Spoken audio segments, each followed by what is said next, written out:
Well, today marks the 40th day since the death of 22-year-old Mahsa Amini in Iran.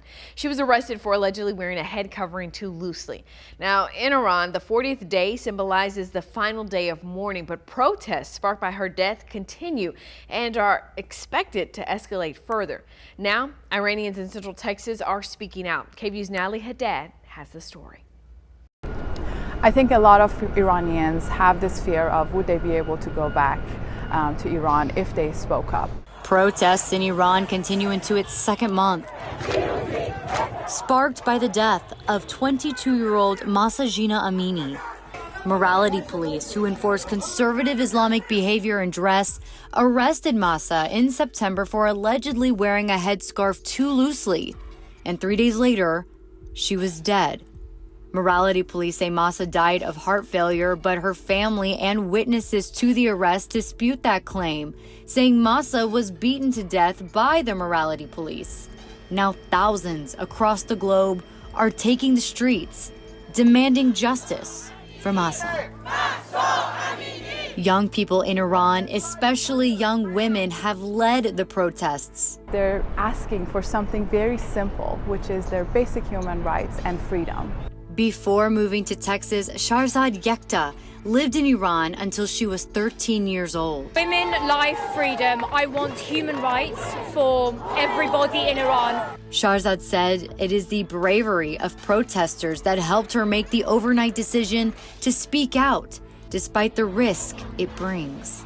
I also feel like I cannot have any fears because they are so fearless, with bare hands in the streets, getting shot, getting killed. Many athletes, artists, journalists, and activists speaking out have been detained in Iran, and some have not been heard from since. How would you describe the mental well-being of the Iranian community?